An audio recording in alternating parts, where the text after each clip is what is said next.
श्रीगुरुभ्यो नमः। ओम नमो ब्रह्मादिभ्यो ब्रह्म विद्या संप्रदाय कर्तृभ्यो वंश ऋषिभ्यो महद्भ्यो नमो गुरुभ्यः।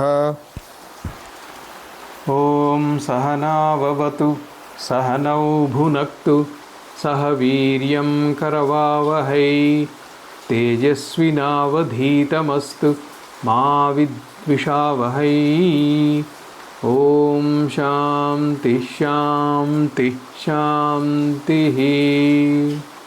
परह्यः इदानीं वयं कठोपनिषत् चतुर्दशश्लोकपर्यन्तं समाप्तम् अभवत् न चेत् अधः पंचमन्त्रात् ప్రారంభనీయం. ఇంతవరకు మనకి సంబంధ భాష్యము, కాటకోపనిషత్తు యొక్క సంబంధ భాష్యము, ప్రథమాధ్యాయ ప్రథమ వల్లిలో నుంచి మొదటి 4 మంత్రాలని మనం శాంకర భాష్యము యథాతథంగా చదివి పదచ్ఛేదము మరియు దాని ప్రతిపదార్థము తాత్పర్యం గ్రహించడానికి ప్రయత్నం చేశాం. సంబంధ భాష్యంలో ఏ గ్రంథానికైనా కూడా ముఖ్యంగా అనుబంధ చతుష్టయము, గ్రంథం యొక్క ప్రయోజనము, అధికారి, సంబంధము, విషయము, గ్రంథం యొక్క విషయము, అధికారి, సంబంధము, ప్రయోజనము, ఈ 4 ఉంటేనే అది గ్రంథము అనేటువంటిది విద్వత్ పరిషత్తులో ప్రవేశపెడతారనమాట. ఈ అనుబంధ చతుష్టయం లోపించినట్లయితే దాన్ని గ్రంథాన్ని పరిశీలనకి తీసుకోరు. సో కఠోపనిషత్తులో అనుబంధ చతుష్టయం చూసాము. అధికారి విరక్త పురుషుడు, విషయము బ్రహ్మోపదేశం, బ్రహ్మజ్ఞాన సంబంధమైనటువంటి విషయము. సో సంబంధం ఏంటంటే ఆ అధికారికి ఉండేటువంటి వైరాగ్య సంపద, అదే అక్కడ సంబంధము. ప్రయోజనము బ్రహ్మ విద్యా ప్రాప్తి. అది చెప్పుకుంటూ సంబంధ భాషలో ఉపనిషద్ శబ్దానికి అర్థం చూసుకున్నాము. సద్ అనేటువంటి ధాతువుకి ఉప, ని ఉపసర్గలతో కూడినటువంటిది. బ్రహ్మ విద్య అనేటువంటి అర్థంతో తీసుకోవాలి. బ్రహ్మ విద్యాని ఎందుకనాలి, ఏ అర్థంతో బ్రహ్మ విద్య అని వచ్చింది అనేటువంటిది 3 చెప్పుకున్నాము. బ్రహ్మలోక ప్రాప్తి కలిగిస్తుంది, ఇది తెలుసుకున్నట్టు వాళ్ళని మృత్యు నుంచి విముక్తులు చేస్తుంది. ఇలా దీనికి బ్రహ్మ విద్య అనేటువంటిది. అంతేకాకుండా ఇందులో ఏదైతే అగ్ని విద్య చెప్పబడిందో భూర్భువాది లోకాల్లోకి ప్రవేశ కలగడానికి అర్హత కలిగిస్తుంది, స్వర్గలోక ప్రాప్తిని కలిగిస్తుంది. కాబట్టి బ్రహ్మ విద్య అని 3 అర్థాలతోటి బ్రహ్మ విద్య అని చెప్పబడుతుంది. ఇందులో ఒక శంక ఏమి చెప్పబడింది అని అంటే, శంక ఏమి ఉత్పన్నమైంది అని అంటే, మరి గ్రంథాన్ని కూడా ఉపనిషత్తు అని చెప్పి మనం సామాన్యంగా అంటుంటాం కదా. అంటే అవును, గ్రంథాధ్యయనం ద్వారా మనం బ్రహ్మ విద్యని అర్థం చేసుకుంటున్నాం కాబట్టి గ్రంథాన్ని కూడా బ్రహ్మ విద్య, ఉపనిషత్తు అనేటువంటి పదంతో మనం గ్రహించవచ్చు అని శంకరాచార్యుల వారి యొక్క వివరణ మనం సంబంధ భాష్యంలో చూడటం జరిగింది. తర్వాత ప్రథమ వల్లిలో నుంచి మొదటి 4 మంత్రాలు ఒక్కసారి అందరి కోసము పునశ్చరణ చేస్తున్నాను. మీరందరూ కూడా ఇక్కడ గ్రంథాన్ని చూసుకుంటూ మొదటి 4 మంత్రాలని నాతో పాటు ఒకసారి ఉచ్చరించడానికి ప్రయత్నం చేయండి. మొదటి మంత్రం ఇది. ఓం ఉషన్హ వై వాజశ్రవసః సర్వవేద సందదౌ తస్యః నచికేతా నామ పుత్ర ఆసా. రెండో మంత్రం. తంహ కుమారం సంతం దక్షిణాసు నీయమానాసు శ్రద్ధావివేశ సోమన్యత.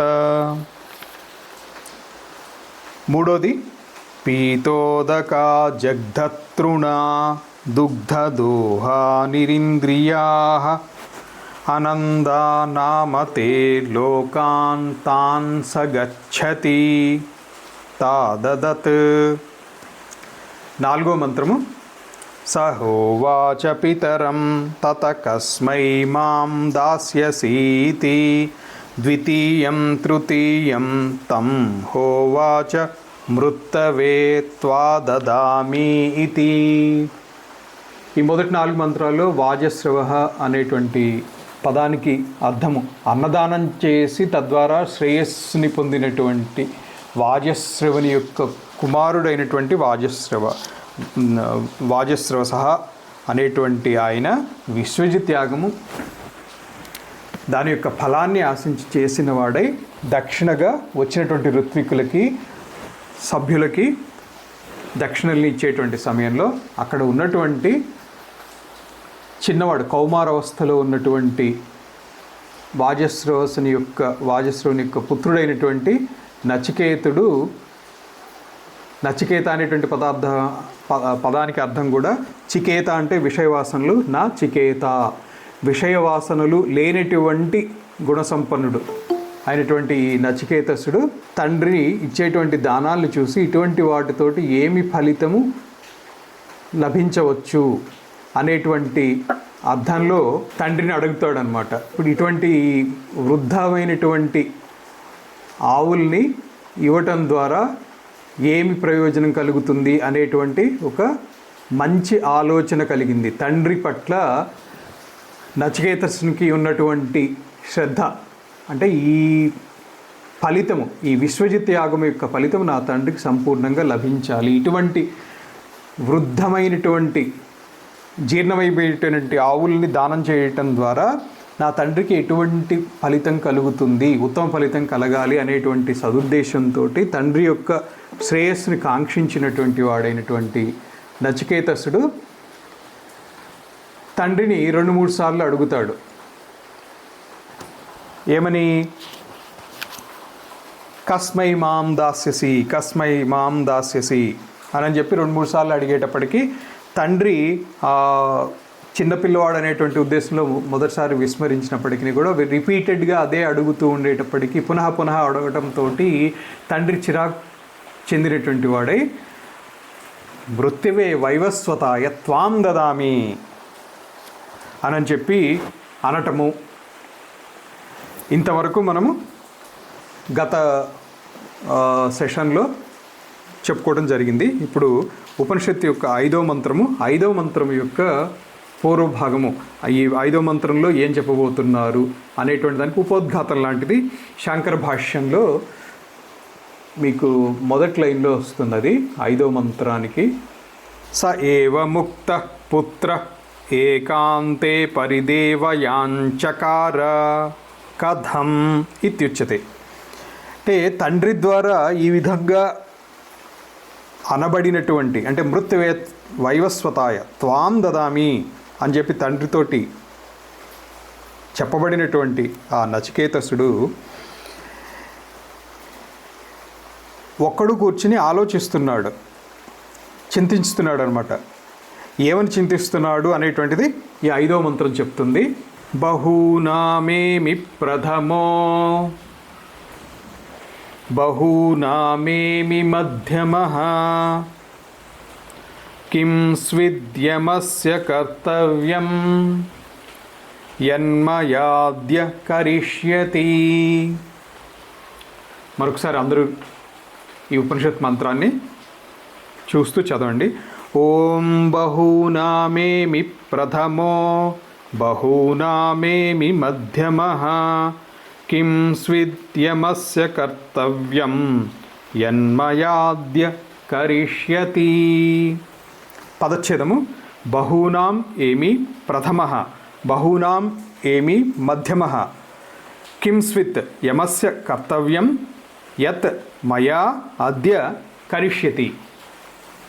ఇప్పుడు శాంకర భాష్యము ఈ మంత్రానికి. బహూనాం శిష్యాణం పుత్రాణం వా ఏమి ఐమి గచ్ఛామి ప్రథమః సన్ ముఖ్యయా శిష్యాది వృత్త్యా ఇది అర్థః. మధ్యమానాం చ బహూనాం మధ్యమః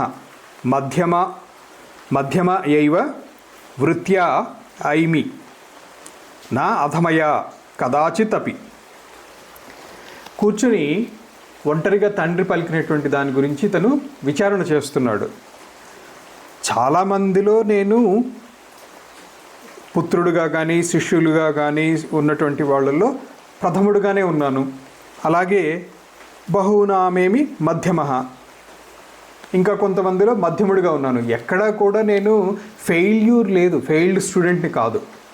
అంటే కొంచెం మీడియంగా ఉన్నటువంటి పేరుంది, లేదా చాలా విషయాల్లో నేను ప్రథముడిగా కూడా ఉన్నాను. కింస్విత్ యమస్య కర్తవ్యం.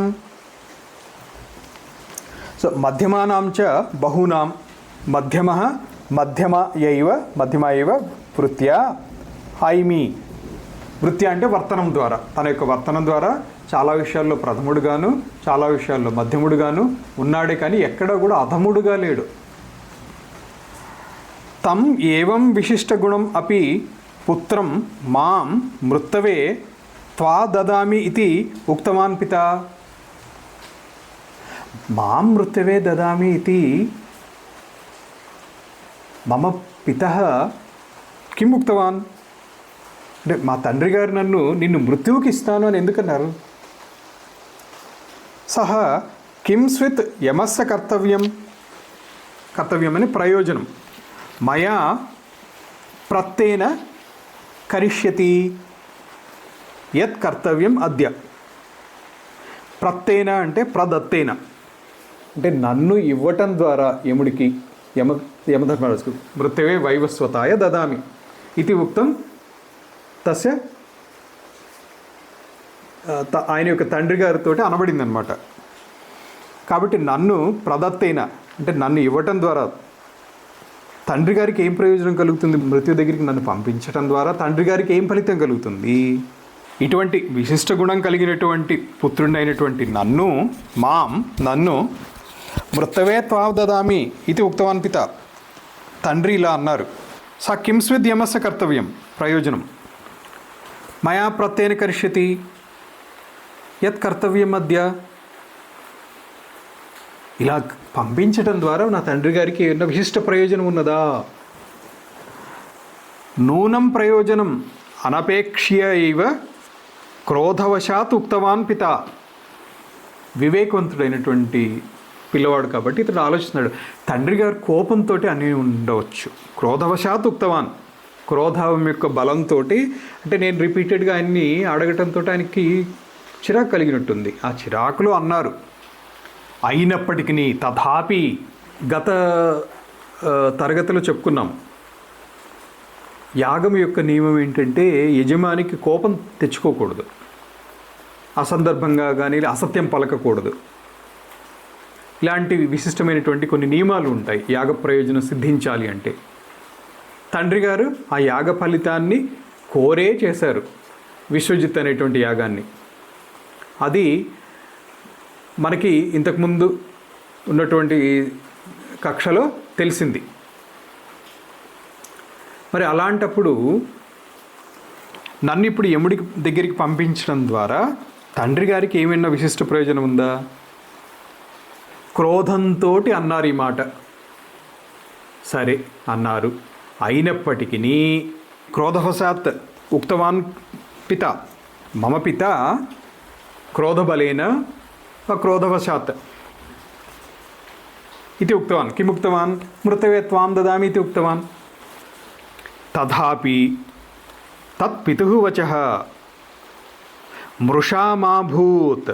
మృష అంటే మిథ్య, అంటే అసత్యం కాకూడదు. నా తండ్రి గారు కోపవశాత్తు అన్నప్పటికీ తథాపి తత్పితుః వచనం, తత్పితుః వచః, తత్పితుః వచో మృషా మాభూత్. మా తండ్రి గారితో చెప్పబడినటువంటి వాక్యం ఏదైతే ఉందో, నేను నిన్ను మృత్యువుకి దానం చేస్తున్నాను, మృత్యువుకి ఇస్తున్నాను అని అన్నారు, అంటే దానం చేస్తున్నాను అని, దక్షిణగా పంపిస్తున్నాను అని. అది మృషామాభూత్, మిథ్యా కాకూడదు, మిథ్యావచనం కాకూడదు. మిథ్యావచనం అంటే అసత్యవచనం అయిపోతుంది. అసత్యం పలికితే యజమానికి ఫలితం రాదు. అంటే కొడుకుగా ఇప్పుడు నా ధర్మం ఏంటి? నా తండ్రి గారికి ఈ యాగం యొక్క ఫలితం సంపూర్ణంగా ఉత్తమ ఫలితం లభించేలాగా ప్రయత్నం చేయాలి. ఇది ముందు మంత్రంలో చెప్పుకున్నాము. అవసరమైతే ఆత్మత్యాగం చేసైనప్పటికీ కూడా నా తండ్రి గారికి ఇంత గొప్ప ఆలోచన అంత చిన్న వయసు అని అంటే కరెక్ట్గా కౌమార వయసులో ఉన్నాడు, అంటే 13 సంవత్సరాలు లేదా మహా అయితే 14 సంవత్సరాలు.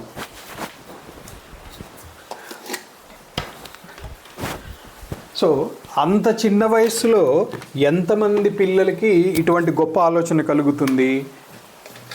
ఇది నేర్పించాలి తల్లిదండ్రులు పిల్లలకి. సో ఇలా ఆలోచిస్తున్నాడు ఇప్పుడు ఒక్కడు కూర్చొని నచికేతసుడు. ఇప్పుడు నన్ను పంపిస్తున్నాను అని చెప్పారు. ఆ మాట యాగసిద్ధి, యాగ ఫలితం లభించాలి అంటే అసత్యం మాభూత్, మిథ్య కాకూడదు. సో ఇప్పుడు వృషామాభూత్ ఇది ఏవం మత్వా అని ఆలోచన చేసి ఇది ఏవం మత్వా పరిదేవనాపూర్వకం ఆహా. పరిదేవనాపూర్వకం అంటే ఖేదపూర్వకం, అంటే కొంచెం ఖేదం కలిగింది.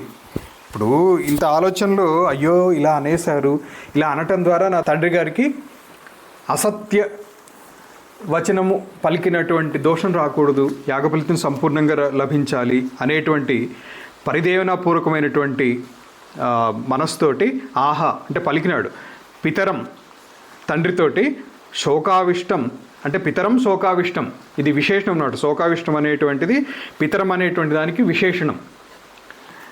అంటే తండ్రి గారు బాధపడుతున్నారు, అరే రే రే రే నేను ఇంత యాగం చేసి, కొడుకు అంటే ఆత్మావై పుత్రనామసి అంటే పుత్రుడి రూపంలో తండ్రి యొక్క ఆత్మే ఉంటుంది. అటువంటి కొడుకుని నిన్ను యమధర్మరాజు దగ్గరికి పంపించేస్తున్నాను పో అన్నానే అని చెప్పి తండ్రి బాధపడుతున్నాడు.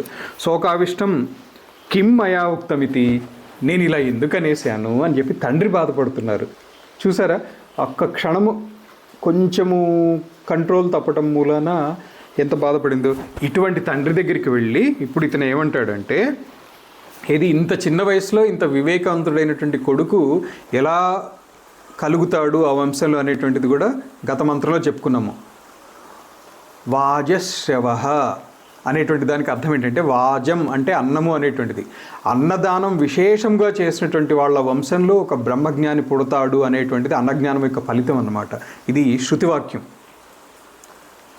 సో నచికేతసుని యొక్క తాతగారు విశేషంగా అన్నదానం చేసి ఆ శ్రేయస్సును పొందినటువంటి వారు. ఆయన యొక్క కొడుకైనటువంటి వాజశ్రవ సహా ఆయన విశ్వజిత్యాగం చేశారు. మరి అటువంటి వంశంలో ఇంత గొప్ప ఆలోచనలో ఉన్నటువంటి పిల్లవాడు ఉద్భవించాడు. ఇతను తండ్రి యొక్క ఖేదాన్ని చూసి ఇతను కూడా ఖేదపడ్డాడు. ఖేదపడలేదని కాదు, ఖేదపడి శోకావిష్టుడైనటువంటి తండ్రితోటి ఇలా అంటున్నారు. తర్వాత 6వ మంత్రము ఉపనిషత్ మంత్రం చూడండి. ఓం అనుపశ్య యథా పూర్వే ప్రతిపశ్య తథా పరే సస్యమివ మర్త్యః పచ్యతే సస్యమివ ఆజాయతే పునః. మరొకసారి ఉపనిషత్ మంత్రం. ఓం అనుపశ్య యథా పూర్వే ప్రతిపశ్య తథా పరే సస్యమివ మర్త్యః పచ్యతే సస్యమివ ఆజాయతే పునః. పదచ్ఛేదం. అనుపశ్య యథా పూర్వే ప్రతిపశ్య తథా పరే సస్యం ఇవ మర్త్యః పచ్యతే సస్యం ఇవ ఆజాయతే పునః. శాంకర భాష్యము. అంటే మన ఉమ్మడి కుటుంబాలు ఉన్నటువంటి కాలంలో గ్రామీణ వాతావరణంలో పెరిగినటువంటి వాళ్ళకి ఇది అర్థమవుతుంది. అన్ని విషయాలు మనం శాస్త్రాధ్యయనం ద్వారానే, అందరూ శాస్త్రాధ్యయనం ద్వారానే తెలుసుకోవాలి అని లేదు. చాలా వ్యావహారిక సంబంధమైనటువంటి చాలా విషయాల్లో ఆ ఊర్లో ఉండేటువంటి వృద్ధులు ఎవరైతే ఉంటారో వాళ్ళని అడిగి తెలుసుకునేటువంటి వాళ్ళు. ఈ విషయంలో ఇది చాలా మటుకు వివాహాది కార్యాలు లేకపోతే విశేషమైనటువంటి కార్యాలు ఏదైనా జరిగినప్పుడు ఏది ముందు చేయాలి, ఏది వెనక చేయాలి, ఆ ఇంట్లో ఉండేటువంటి లేదా గ్రామంలో ఉండేటువంటి వృద్ధులైనటువంటి వాళ్ళని ఆశ్రయించి, వాళ్ళని గౌరవించి, వాళ్ళని అడిగి తెలుసుకునేవాళ్ళు. ముందు ఏం చేయాలి, తర్వాత ఏం చేయాలి అనేటువంటిది సామాన్యంగా తెలుసుకుంటారు. అంటే పూర్వీకులు ఎలా చేశారు అనేటువంటిది ఎంతో కాలం నుంచి చూస్తూ ఉన్నారు కాబట్టి వాళ్ళకి అవన్నీ గుర్తుంటాయి. దీనికి శాస్త్రాధ్యయనంతో సంబంధం లేదు వ్యావహారికమైనటువంటి చాలా విషయాల్లో. సో అదే ఇక్కడ చెప్తున్నారు అనమాట. ఏ విధంగా అయితే మన పూర్వీకులు చేసి ఉన్నారో, పూర్వీకులు చేసి ఉన్నటువంటి విధానం, ఆచరించినటువంటి విధానం ఏదైతే ఉందో దాన్ని ఆచరించాలి అంటే వాళ్ళ పేరు చెడకుండా వాళ్ళ పేరు నిలబెట్టేటట్లుగా వాళ్ళు ఈ విధంగా చేశారు అనేటువంటి విషయాన్ని గుర్తు తెచ్చుకొని దాన్ని ఆచరించాలి. ఎందుకనంటే మనం అందరము కూడా సస్యమివ మర్త్య అంటే ఈ మర్త్యలోకంలో జన్మించినటువంటి వాళ్ళు, మనం అందరం కూడా మరణ ధర్మం కలిగినటువంటి వాళ్ళు. పుట్టిన ప్రతి వాళ్ళము మరణిస్తాం. మరణించిన ప్రతివాడు మళ్ళీ పుడతాడు. ఇదే భగవద్గీతలో కూడా చెప్తారు, జాతస్య హి ధ్రువో మృత్యు ధ్రువం జన్మ మృతస్య చ. అంటే పుట్టినటువంటి వాడు మరణిస్తాడు. మరణించినటువంటి ఏ విధంగా ఇక్కడ ఉదాహరణ చెప్తున్నారు. ఉపమానం ఏంటంటే, ఒక పంట వేసాం, ఒక వరి పంట ఏదో వేశారండి. వేస్తే ముందుగా అది మొలకలు వచ్చింది, తర్వాత వర్ధిల్లింది, దానికి పంట వచ్చింది.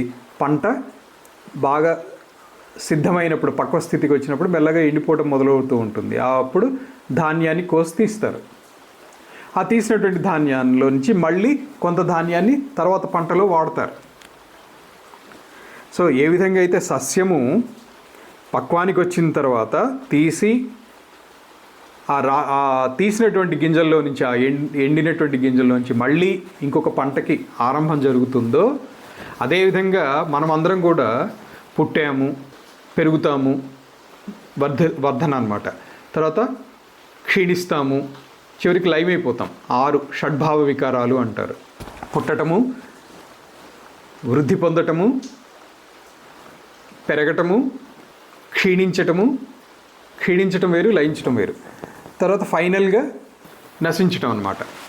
పంట ఏ విధంగా జరిగిందో అలాగే మనమందరం మర్త్యులం కూడా ఇదే విధంగా చేస్తాం. దీన్నే శాంకర భాష్యంలో ఇప్పుడు వివరిస్తారు. శాంకర భాష్యం చూడండి. అనుపస్య ఆలోచయ నిభాలయ. అనుపస్య అనేటువంటి ఆలోచయ అంటే నా తండ్రి మీరు ఆలోచించండి. తాత అంటే సంస్కృతంలో తండ్రి అని చెప్పుకున్నాం. ఆలోచన చేయండి. నిభాలయ అనుక్రమేణ యథా అంటే ఏన ప్రకారేణ పరంపరలో ఏ విధంగా అయితే ఎటువంటి వర్తనమైతే మన పూర్వీకులు చేసి ఉన్నారో, ఏన ప్రకారేణ వృత్తా పూర్వే అతిక్రాంతా ఆచరించి ఉన్నారో, పితృపితామహాదయ తవ మీ యొక్క తండ్రి గారు, ఆయన యొక్క తండ్రి గారు ఏ విధంగా అయితే ఆచరించి ఉన్నారో, తాన్ దృష్ట్వాచ దాన్ని ఒకసారి స్మరణ తెచ్చుకొని దాన్ని గమనించి, తేషాం వృత్తం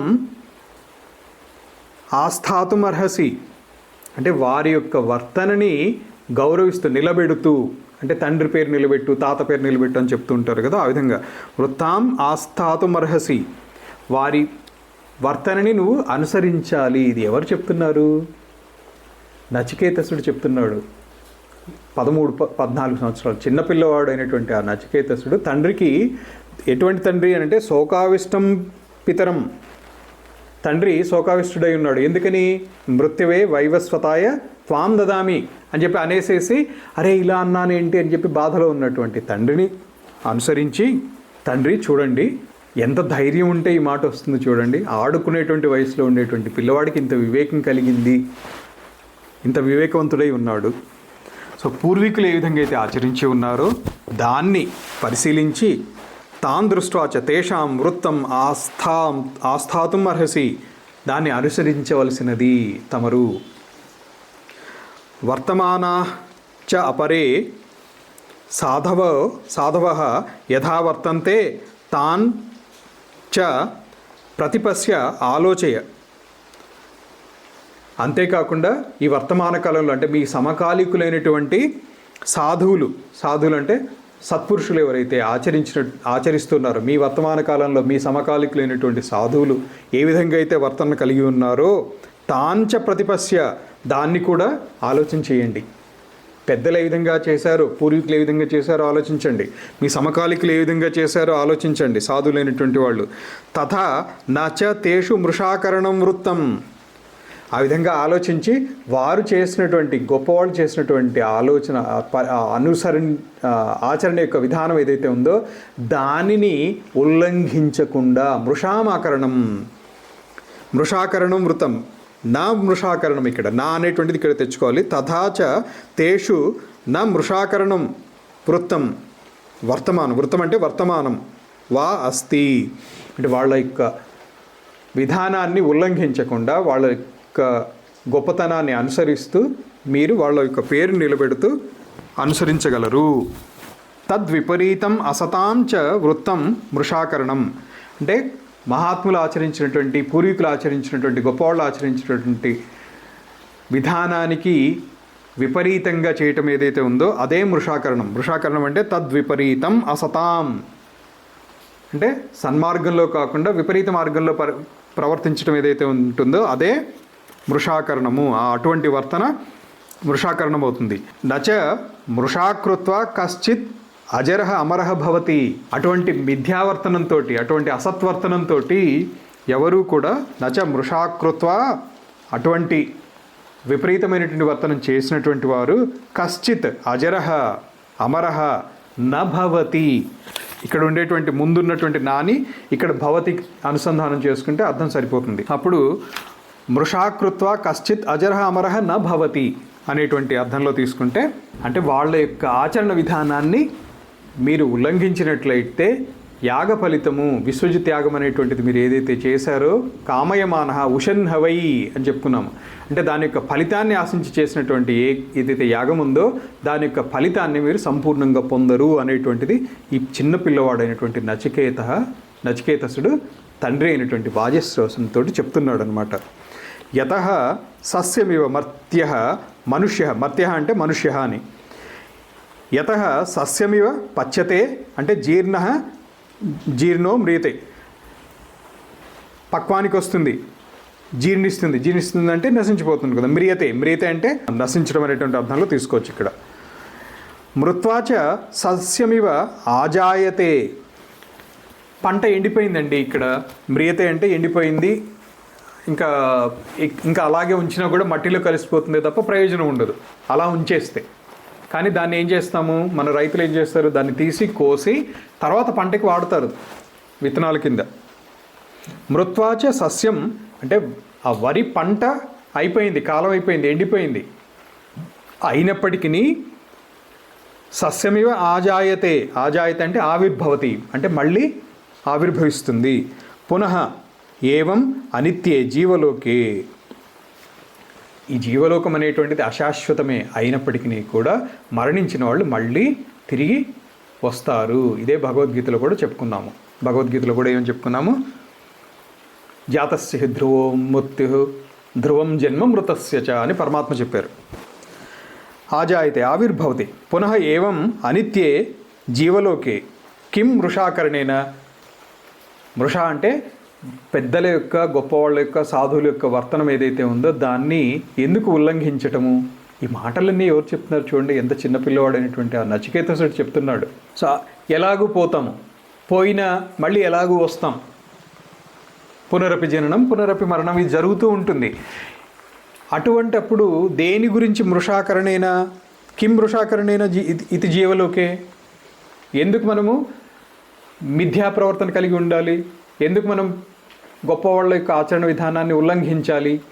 పాలయ ఆత్మనః సత్యం, మీరు ఇందాక ఏదైతే అన్నారో మృత్తవేవైవ స్వతాయ త్వాం దదామి అని ఏదైతే అన్నారో ఆ మాటని నిలబెట్టుకోండి. దాన్ని మృషా న కరణీయం, ఆ మాట మీ యొక్క మాట అది అసత్యం మాభూత్, మృషా మాభూత్, అది అసత్యం కాకూడదు. పాలయ అంటే దాన్ని నిలబెట్టుకోండి. ఆత్మనః సత్యం, ఆత్మనః పాలయ ఆత్మనః, మీ యొక్క దాన్ని నిలబెట్టుకోండి. ప్రేషయ మాం యమాయ, ప్రేషయ అంటే నన్ను పంపించండి. మాం యమాయ, యమాయ అంటే ఇది చతుర్థి విభక్తి, యముడి కొరకు నన్ను పంపించండి అంటే నన్ను మృత్యువుకి అప్పగించండి. ఇది అభిప్రాయ. ఎవరి అభిప్రాయం ఇది? నచికేతసుని యొక్క అభిప్రాయము.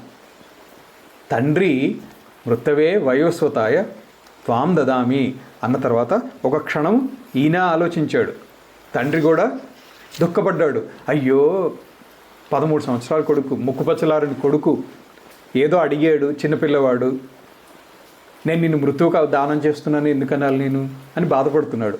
అలా బాధపడేటువంటి తండ్రిని ఇంత చిన్నపిల్లవాడైనటువంటి నచికేతసుడు, నేను చాలామందిలో ఉత్తముడుగానే ఉన్నాను, చాలామందిలో మధ్యముడుగానే ఉన్నాను, ఎక్కడ కూడా అధముడుగా లేను, అయినప్పటికీ నన్ను మృత్యువుకు అప్పగించడం ద్వారా తండ్రి గారికి ఏం ప్రయోజనం ఉంటుంది అని ఒక క్షణం ఆలోచించి ఏదైనప్పటికీ తండ్రి గారి యొక్క మాట మృషామాభూత్, అది మిథ్యావచనం కాకూడదు, అసత్యవచనం కాకూడదు అని ఇంత వివేకంతో ఆలోచన చేసి చింతిస్తున్నటువంటి తండ్రి గారి దగ్గరికి వెళ్ళి ఇంతకుముందు చెప్పినటువంటి మంత్రం అంతా చెప్పాడు. తర్వాత మంత్రానికి చిన్న ఉపోద్ఘాతం అన్నమాట. సహ ఏవం ముక్త పితా ఆత్మనః సత్యతాయై ప్రేషయామాస. ఇలా పలికినటువంటి ఆ చిన్న కొడుకుతోటి, అంటే ముక్కుపచ్చలారని 13-14 సంవత్సరాలు ఉన్నటువంటి ఆ కొడుకుతోటి చెప్పించుకున్నటువంటి వాడైనటువంటి ఆ తండ్రి కాస్త మనస్సును స్థిరం చేసుకుని తన యొక్క వాక్ మిథ్యావచనం కాకూడదు అనేటువంటిది, తన వచనాన్ని రక్షించుకోవడం కోసం అని చెప్పి పితా ఆత్మనః సత్యతాయై, అంటే సత్యాన్ని రక్షించటం కోసము, తన వాక్కులో ఉండేటువంటి సత్యాన్ని, అంటే తన వాక్కు సత్యవాక్కు కావాలి అనేటువంటి ఉద్దేశంతో ప్రేషయామాస, తన యొక్క కొడుకుని యమలోకానికి పంపించారు. సచ అంటే ఆ యొక్క నచికేతసుడు, ఆ చిన్నపిల్లవాడైనటువంటి నచికేతసుడు యమభవనం గత్వా, యముని యొక్క ఆవాస స్థానానికి, అంటే యమలోకంలో ఉండేటువంటి యమరాజు యొక్క స్థానానికి గత్వా అంటే వెళ్ళినటువంటి వాడై తిస్రో రాత్రి ఉవాస యమే ప్రోషితే, 3 రాత్రులు అక్కడ ఉపవసించి ఉన్నాడు. యమే ప్రోషితే, ప్రోషితే అంటే ప్రవాసం ఉషితే, అంటే యమధర్మరాజు ప్రవాసం వెళ్ళి ఉన్నారు, అంటే తన యొక్క మందిరంలో లేరు, తన యొక్క మందిరంలో తన లోకంలో ఉండేటువంటి తన మందిరంలో లేకుండా ఎక్కడికో ప్రవాసం వెళ్ళారు. యమే ప్రోషితే. సో తిస్రో రాత్రి ఉవాస ప్రోష్య ఆగతం యమం, అంటే ప్రవాసానికి వెళ్ళి తిరిగి వచ్చినటువంటి యమునితోటి ద్వితీయ విభక్తి యమం అనేటువంటిది. ప్రోష్య ఆగతం వెళ్ళి వచ్చినటువంటి యమం, యమునిని అమాత్యాః భార్యాః వా ఊచుః బోధయంతః, ఆ యమధర్మరాజుతోటి మంత్రులు కానీ భార్యలు కానీ ఊచుః వాళ్ళు ఈ విధంగా సలహా ఇచ్చారనమాట యమధర్మరాజుతోటి. ఏమని ఇచ్చారు అనేటువంటిది తర్వాత మంత్రంలో చెప్పుకుంటున్నాం. 7వ మంత్రము. ఓం వైశ్వానరః ప్రవిశత్యతిథి బ్రాహ్మణో గృహాన్ తస్య ఏతాన్ శాంతిం కుర్వంతి హర వైవస్వతోదకం. మరొకసారి ఇదే మంత్రము. ఓం వైశ్వానరః ప్రవిశత్యతిథి బ్రాహ్మణో గృహాన్ తస్యైతాం శాంతిం కుర్వంతి హర వైవస్వతోదకం. పదచ్ఛేదము. వైశ్వానరః ప్రవిశతి అతిథి బ్రాహ్మణః గృహాన్ తస్య ఏతాం శాంతిం కుర్వంతి హర వైవస్వత ఉదకం. అంటే ఆయన భార్యలు కానీ వాళ్ళు చెప్పారనమాట, హే వైశ్వానర, అతిథి రూపంలో ఒక బ్రాహ్మణ బాలకుడు వచ్చి ఉన్నాడు మీ ఇంటికి. 3 రోజుల నుంచి పచ్చి మంచినీళ్ళు కూడా ముట్టుకోలేదు. యజమాని లేడు, యజమాని వస్తే తప్ప నేను యజమానిని కలిసిన తర్వాత కానీ నేను ఎటువంటి ఆతిథ్యము స్వీకరించను అని చెప్పి, అలాగే 3 రాత్రులు అక్కడే ఉన్నాడు ఉపవసించి. అందుకని వెంటనే ఆయనకి శాంతింపచేయి, శాంతిం కుర్వంతి హర వైవస్వత ఉదకం, అంటే జలాన్ని తీసుకెళ్ళు. ముందుగా ఇంటికి ఎవరన్నా వచ్చినా కూడా అతిథి మర్యాదల్లో మన పూర్వకాలంలో కాళ్ళు కడుక్కొని గేటు దగ్గరే ట్యాపో లేకపోతే బకెట్టో ఏదో ఉండేది. ఇంటికి లోపలికి రావడానికంటే ముందే కాళ్ళు కడుక్కునేటువంటి ఫెసిలిటీ ఉండేది. ఇప్పుడు ఫ్లాట్స్ ఇవన్నీ వచ్చిన తర్వాత కాళ్ళు కడుక్కునే ఫెసిలిటీస్ లోపలికి వెళ్ళి బాత్రూంలోకి వెళ్ళి కడుక్కోవాల్సిందే తప్ప ఇటువంటి ఫెసిలిటీస్ ఉండటం లేదు. ఇంటికి రాగానే బయట నుంచి వచ్చినటువంటి వ్యక్తి కాళ్ళు కడుక్కొని లోపలికి ప్రవేశించాలి. వచ్చినటువంటి వ్యక్తిని కూర్చోబెట్టి ముందుగా టీ తాగుతారా కాఫీ తాగుతారా కాదు, ఫస్ట్ వాళ్ళు అడిగినా అడగకపోయినా కూడా జలం సమర్పించాలి. ఎందుకంటే అతిథి అగ్ని రూపంలో ఉంటాడు, ఆ అగ్నిని శాంతింప చెయ్యాలి. ఇది నా మాట కాదు, శృతివాక్యం ఇది. సో అగ్నిని శాంతింపచేసి కాస్త ప్రశాంతంగా కుదుర్చుకున్న తర్వాత ఒక 2-3 మాటలు కొంత అయిన తర్వాత అప్పుడు ఈ కాలంలో అంతా టీనా కాఫీని అడుగుతున్నారు. ఒకప్పుడు టీ కాఫీలు ఉండేది కాదు. వచ్చినటువంటి వాళ్ళకి మజ్జిగ, ఎండాకాలం అయితేనేమో మజ్జిగ లేదా కనీసం మంచినీళ్ళు ఫస్ట్ అడగాలి. ఆ తర్వాతే మిగతా ఏమన్నా తినటానికి కానీ అది నిదానంగా ఇవ్వాలి. సో ఇలాంటివి ఈ కాలంలో ఎంత ప్రయత్నం చేయడానికి అవకాశం ఉంటుంది అది మీరు గమనించుకోండి. ఇప్పుడు శాంకర భాష్యం. ఇప్పుడు ఎప్పుడైతే బ్రాహ్మణ అతిథి ఎలిజిబుల్ బ్యాచులర్ అతను ఏ విధంగా అంటే 13-14 సంవత్సరాలు చిన్నపిల్లవాడు, వేదాధ్యయన సంపన్నుడు, వివేకి, తండ్రి మీద ప్రేమతోటి, అంటే తండ్రికి యాగం యొక్క ఫలితం లభించాలి అనేటువంటి కోరిక తప్ప తన కోసం ఎటువంటి కోరిక లేదు. ఇది ఎలా అనేటువంటిది ముందు ముందు ఇంకా విస్పష్టంగా మనకు అర్థమవుతుంది. అటువంటి బ్రహ్మచారి వచ్చి 3 రోజుల నుంచి జలం కూడా స్వీకరించకుండా అక్కడ ఉన్నటువంటి వాడు, అతను అగ్నితోటి సమానం. అటువంటి అతిథిని గౌరవించకపోతే, శాంతింపచేయకపోతే ఏం నష్టం కలుగుతుంది అనేటువంటిది కూడా మనకి ముందు తెలుస్తుంది. అది కూడా ఈ శృతిలో చెప్పబడింది. వైశ్వానర అగ్ని ఏవ సాక్షాత్ ప్రవిశతి అతిథి సన్ బ్రాహ్మణ గృహాన్ దహన్నివ, దహించేటువంటి వాడు. తస్య దాహం శమయంత ఇవ అగ్నే ఏతాం పాద్య ఆసనాది దానలక్షణాం శాంతిం కుర్వంతి సంతః అతిథేః యతః అతః హర ఆహర హే వైవస్వతః ఉదకం నచికేతసే పాద్యార్థం యతః చ అకరణే ప్రత్యవాయః శ్రూయతే. సలహా చెప్తున్నారనమాట మంత్రులు లేదా భార్య, వీళ్ళు చెప్తున్నారనమాట యమధర్మరాజు గారితో. వైశ్వానర అగ్ని ఏవ, ఎవరంటే సాక్షాత్ ప్రవిశతి అతిథి సన్, అంటే అతిథిగా వచ్చినటువంటి బ్రాహ్మణ, ఈ అతిథిగా వచ్చినటువంటి బ్రాహ్మణుడు సాక్షాత్తు వైశ్వానరుడే, అగ్నియే.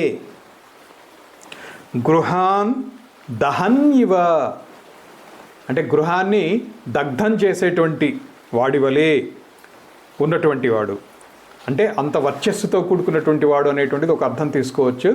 అతిథి మర్యాదల్ని శృతి ఏ విధంగా చూపిస్తోంది అనేటువంటిది, అతిథికి చేయవలసినటువంటి మర్యాద ఏంటి, ఫస్ట్ చేయవలసినటువంటిది ఏంటి అనేటువంటిది చెప్తోంది అనేటువంటిది సామాన్య అర్థంగానూ తీసుకోవచ్చు.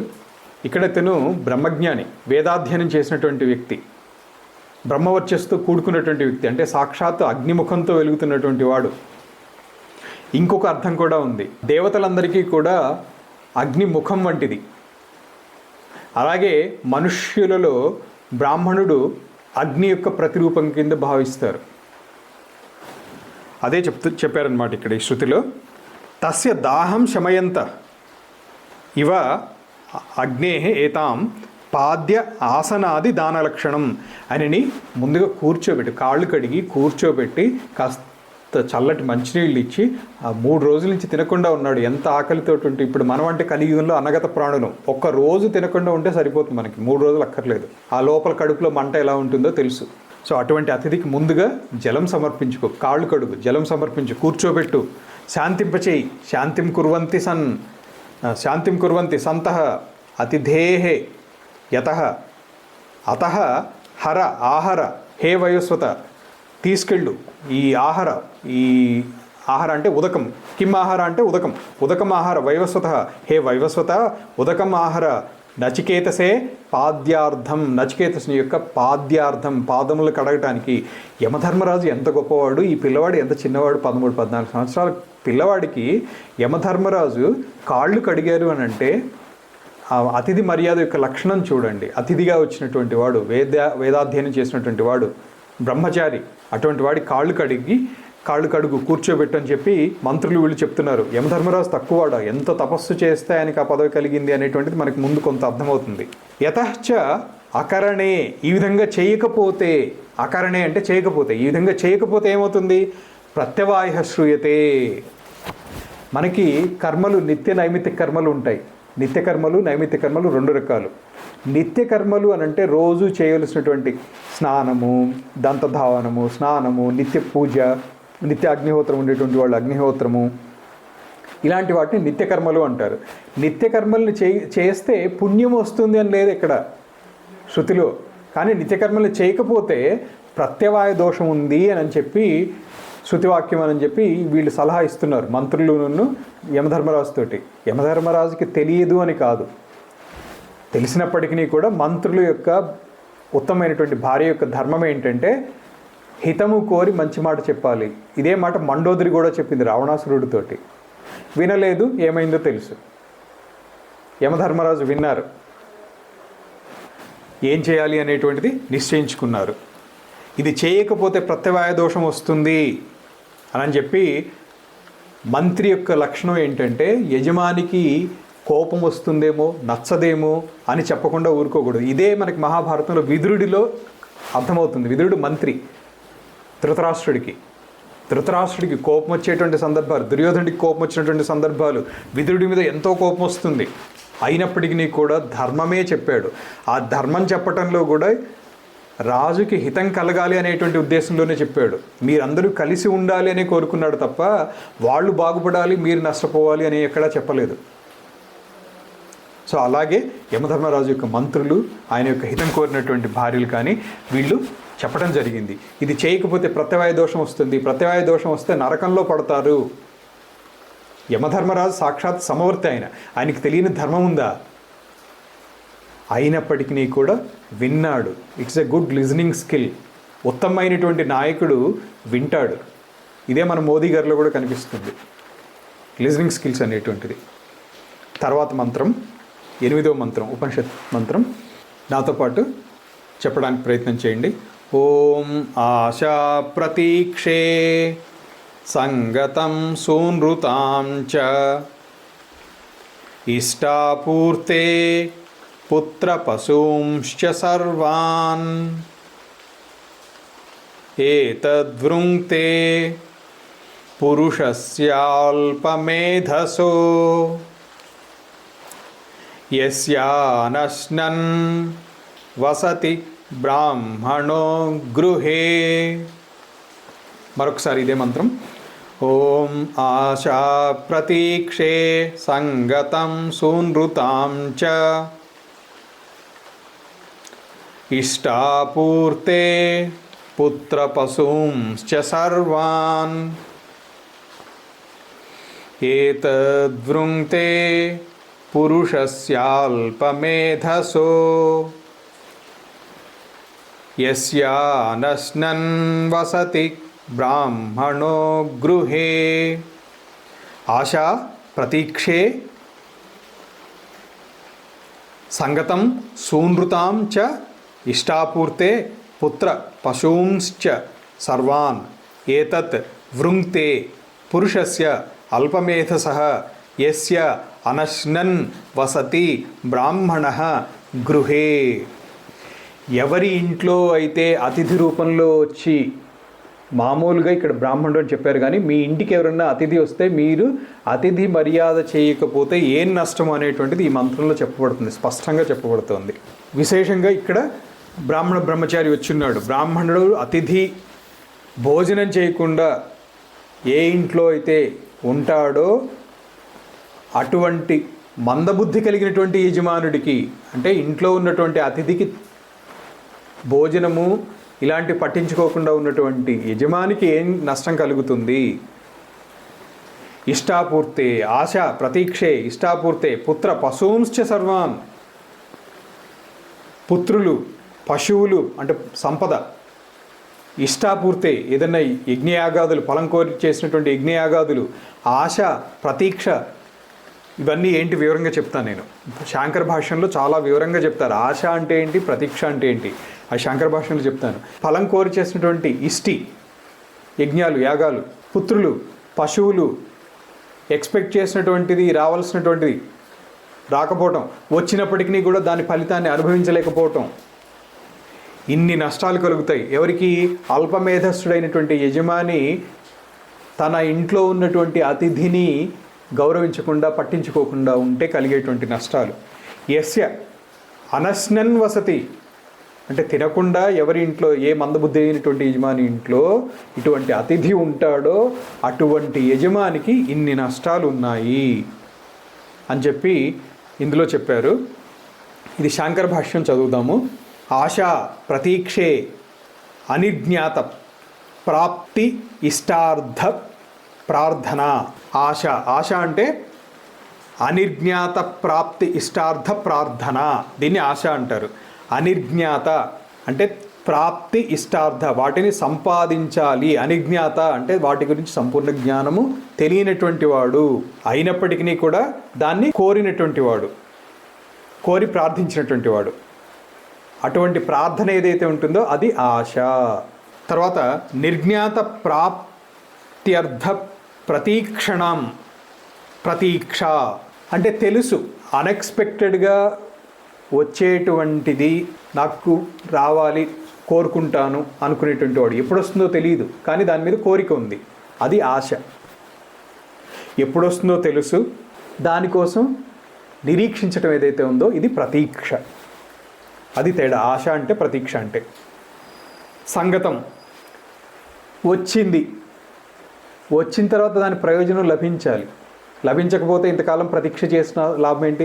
ముందుగా ఆశ కలిగింది, తర్వాత ప్రతీక్షించాడు, తర్వాత దాంతో సంగత్వం ఏర్పడింది. సంగత్వం అంటే చేతికి అందింది, చేతికి అందినప్పటికీ కూడా దాని ప్రయోజనం సిద్ధించాల. సంగతం తత్ సంయోగజం ఫలం. సూనృతాంచ సూనృతాహి ప్రియా వాక్ తన్నిమిత్తం చ. సత్యవాక్ పలుకుతున్నాడు, సత్యవాక్ పలికినప్పుడు, సూనృతం పలికినప్పుడు దాని యొక్క ఫలితం వస్తుంది, అది రావాలి. అది రాకుండా పోయింది, అది కూడా రాకుండా పోతుంది అని చెప్పడం అన్నమాట ఇక్కడ. సూనృతాంచ సూనృతాహి ప్రియా వాక్ తన్నిమిత్తం చ. ఇష్టాపూర్తే. ఇష్టాపూర్తి అంటే ఇష్టం యాగజం పూర్తం. ఇష్టం యాగజం, ఇష్టం అంటే యాగజం, పూర్తం ఆరామాది క్రియాజం. పూర్తం ఇష్టాపూర్తే. పూర్తం అంటే ఆరామాది క్రియాజం అంటే ఉద్యానవనాలు నిర్మించటము ఇలాంటివి అన్నమాట. మరి అలాంటివి చేసినప్పుడు దానికి ఫలితం ఉంటుంది. పుత్రులు లేనటువంటి వాళ్ళు సప్తపుత్రుల కింద భావించి తటాకాలు నిర్మించి, తటాకాలు అంటే చెరువులు తవ్వించడం, బాటసార్లకి తాగునీటి ఫెసిలిటీ అందించడం, ఉద్యానవనాలు అంటే అప్పట్లో గ్రామం సంచరణార్థం అంటే ఒక గ్రామం నుంచి ఇంకో గ్రామం వెళ్ళాలంటే మధ్యలో చాలా దూరం నడవాల్సి వచ్చేది. మధ్యలో ఏదైనా ఉద్యానవనం కనిపిస్తే అక్కడ కాస్త విశ్రాంతి తీసుకుని సేద తీరి మళ్ళీ కంటిన్యూ చేస్తుంది వాళ్ళు జర్నీ. దాని ద్వారా పుణ్యం వస్తుంది. సో ఇప్పుడు ఇక్కడ ఏమైంది? పూర్తం అంటే ఆరామాది క్రియాజం. వాటిని నిర్మించినప్పటికీ వాటి ఫలితము ఇటువంటి అతిథిని గౌరవించి భుజింపజేయలేదు కాబట్టి ఇటువంటి పూర్తం వాటి యొక్క ఫలము రాదు. పుత్ర పశూంశ్చ పుత్రాంశ్చ పశూంశ్చ సర్వాన్ ఏతత్ సర్వం యథా ఉక్తం వృంక్త అంటే ఆవర్జయతి అంటే వినాశయతి ఇది ఏతత్. ఇవన్నీ ఒక్కొక్కటి కానివ్వండి, విడివిడిగా కానివ్వండి, ఇవన్నీ కలిసి కానీ ఒక అతిథిని గౌరవించకపోతే ఇన్ని కూడా నష్టం కలుగుతాయి. వినాశయతి ఇది ఏతత్. పురుషస్య అల్పమేధసః అంటే అల్పప్రజ్ఞస్య యస్య అనశ్నన్ భుంజానః బ్రాహ్మణః గృహే. ఏ ఇంట్లో అయితే ఇటువంటి అతిథి వచ్చి అక్కడ తినకుండా భుజించకుండా ఉన్నాడో ఆ అల్పమేధస్సుడు, అల్పప్రజ్ఞ కలిగినటువంటి యజమానికి ఇవన్నీ నష్టపడతాయి. తస్మాత్ అనుపేక్షణీయః సర్వావస్థాసు అపి అతిథిః ఇది అర్థః. సర్వావస్థాసు సప్తమి బహువచనం ఇది. ఎటువంటి అవస్థలు, అన్ని అవస్థలలో కూడా సర్వావస్థాసు. తస్మాత్ అనుపేక్షణీయ. ఇటువంటి గొప్ప విశిష్ట అతిథి వచ్చినప్పుడు ఉపేక్ష చేయరాదు అని చెప్పి అతనికి సలహా ఇవ్వటం జరిగింది. వీళ్ళందరూ ఎవరు? భార్యలు కానివ్వండి లేదా మంత్రులు కానివ్వండి, వీరు ఆ సలహాని ఇచ్చారు. ఒక ఉపనిషత్తు చదవటం కానివ్వండి, ఒక శాస్త్రాధ్యయనం ద్వారా కానివ్వండి, ముందు మనం ఎటువంటి ప్రవర్తన కలిగి ఉండాలి, ఎటువంటి ప్రవర్తన కలిగి ఉండకూడదు, ఏం చేయాలి, ఏం చేయకూడదు, ఇలాంటివన్నీ కూడా చక్కగా వివరిస్తోంది ఇది ఈ కాటకోపనిషత్తు. అందుకని ఈ మలయాళ స్వాముల వారికి ఇది చాలా ఇష్టమైనటువంటి ఉపనిషత్తు. ఆశ్రమంలో నియమం అన్నమాట, కఠోపనిషత్తు వచ్చి ఉండాలి, నేర్చుకోవాలి, నిత్యపారాయణం. ఇది ముఖ్యమైనటువంటి శ్లోకాలు. సో ఇప్పటికీ 8వ మంత్రం వరకు మనం చర్చించుకోవడం జరిగింది. తర్వాత రేపు చెప్పబోయేటువంటిది యమధర్మరాజు నచికేతసునికి 3 వరాలు, 3 రాత్రులు భుజించకుండా ఉన్నాడు కాబట్టి, నిరీక్షించారు కాబట్టి 3 రాత్రులకి సంతృప్తి కలిగేలాగా శాంతించటం కోసం, శాంతించి యమధర్మరాజుకి ఎటువంటి ఇందాక చెప్పినటువంటి అవి కలగకుండా మంగళం కలగటం కోసం అని చెప్పి 3 వరాల్ని ఇవ్వటం జరుగుతుంది. ఇది రేపటి సెషన్లో మనం చర్చించుకుంటాము. ఓం సహనావతు సహనౌ భునక్తు సహ వీర్యం కరవావహై తేజస్వినావధీతమస్తు మా విద్విషావహై.